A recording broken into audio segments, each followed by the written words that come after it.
Bienvenidos a Comentarios Bíblicos. En esta oportunidad vamos al segundo libro de Samuel, capítulo 12. Se titula este tema La muerte y el personaje principal es el rey David. Leemos todo el capítulo y dejamos la Biblia abierta en ese lugar. Es la historia bíblica de una parte de la vida de David.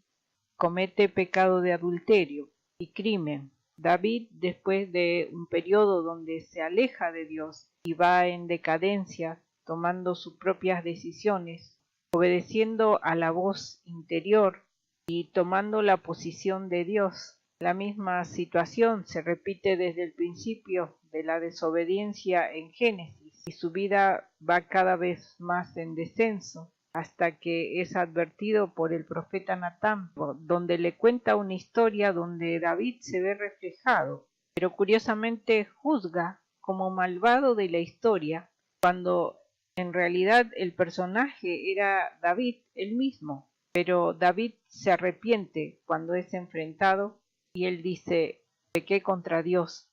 Pero hay una consecuencia para que su corazón, que ya está fuera de lugar por esa nube de pecado que había pasado, Dios necesita que vuelva a la adoración para poder volver a la fe verdadera y a la confianza en Dios. Parece cruel, pero en realidad lo es. Todos tenemos un propósito y en Dios es bueno y en gran manera.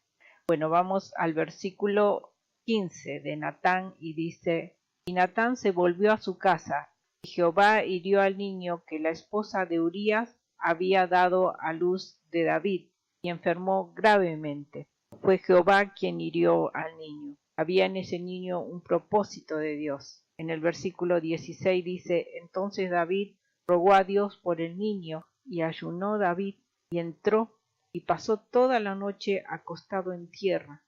Hay un sentimiento de David por amor a ese niño, y en su aflicción pide a Dios con ruegos y ayuno. Y en el versículo 17 dice: y levantándose los ancianos de su casa fueron a él para hacerlo levantar de tierra, mas él no quiso, ni comió con ellos pan. No había palabras humanas que podían levantarlo. Es la aflicción también que entró en Adán y Eva: certidumbre, ansiedad, angustia, lágrimas. En el versículo 18 dice: y aconteció que al séptimo día murió el niño, y los siervos de David temían hacerle saber que el niño había muerto, y decían entre sí: cuando el niño aún vivía, le hablábamos y no quería oír nuestra voz. ¿Cuánto más se afligirá si le decimos que el niño ha muerto? Había visto tanta aflicción en David que cuando el niño murió no se atrevían a decirle la noticia. En el versículo 19 dice: mas David, viendo a sus siervos hablar entre sí, entendió que el niño había muerto, por lo que dijo David a sus siervos: ¿ha muerto el niño? Y ellos respondieron: ha muerto. Entonces David se levantó de tierra, y se lavó, y se ungió, y cambió sus ropas, y entró a la casa de Jehová, y adoró. Y después vino a su casa, y pidió, y le pusieron pan, y comió. Y aquí la gran sorpresa de todos: la noticia no le aflige, sino que lo lleva a adorar. En el versículo 21 le dice: y le dijeron sus siervos: ¿qué es lo que has hecho? Viviendo aún el niño, ayunabas y lloraba por él, y muerto el niño, te levantaste y comiste pan. Personas sinceras alrededor de David no lo critican, sino que van y le preguntan: ¿por qué ese cambio que de la tristeza lo lleva a adorar? En el versículo 22 dice: y él respondió: viviendo aún el niño, yo ayunaba y lloraba, diciendo: ¿quién sabe si Dios tendrá compasión de mí para que viva el niño? El motivo era que Dios tenga compasión por él. David ayunó por sí mismo, no por el niño, sino por la aflicción que le produjo saber que no viviría, por el amor que él tenía al niño. Y aquí que cada ser humano que nace con el fin de edificar a los que continuarán en la obra de Dios. Job también, cuando perdió todo lo que tenía, no le atribuye a Dios despropósito alguna. Pero en este caso, David tenía que volver de la separación que había tenido en ese tiempo en que hizo lo que bien le parecía. En el versículo 23 dice: «Mas ahora que ya ha muerto, ¿para qué he de ayunar? ¿Podré yo hacerle volver? Yo iré a él, mas él volverá a mí». En la separación con Dios no podemos ver el propósito de Dios, y nuestro espíritu cae en angustia por esa separación. Pero Dios se llevó al niño para enseñar a David una revelación de Dios que llega hasta nuestros días.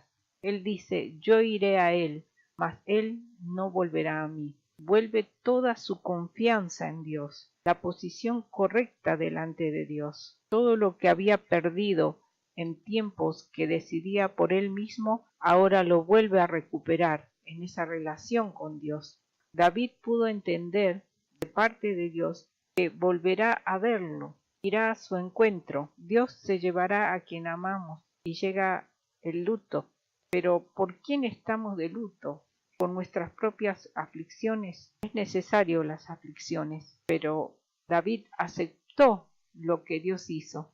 Entonces Dios mismo cambia el luto y sobre todo lo que le es revelado en su corazón es la convicción de volver a ver a su Hijo. El que sustenta todas las cosas es Dios. Aunque pensamos en ocasiones en que no habrá quien reemplace a ese ser querido y es tanto el dolor, es Dios quien decide y Dios quien nos consuela. Puede que sea el sustento del hogar o la persona clave para hacer justicia.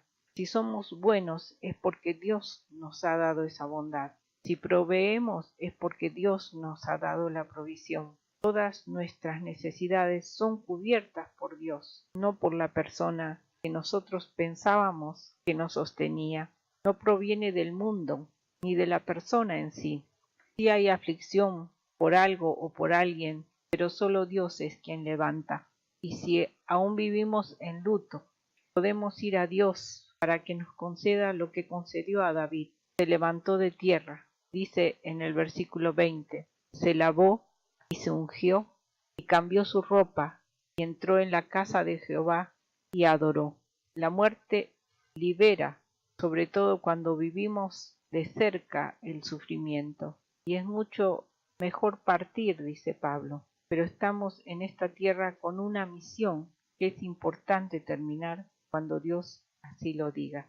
Los sentidos, las angustias, la tristeza, el dolor dentro del hombre tiene su lugar apropiado, su medida justa cuando entregamos nuestra vida a Jesús. Jesús le preguntaron la vida después de la muerte, les dijo: erráis, ignorando las Escrituras y el poder de Dios. La pregunta era sobre la resurrección. Pensaban como piensa cualquier humano, con los sentimientos, con leyes humanas que nos hace ignorantes de lo que está escrito, porque razonamos la pérdida que nos afecta emocionalmente, pero Dios va más allá de los sentimientos. Si depositamos la fe en Dios, nos da la sabiduría, la revelación, el entendimiento de la obra de Jesús en la cruz y la resurrección. Dios le bendiga.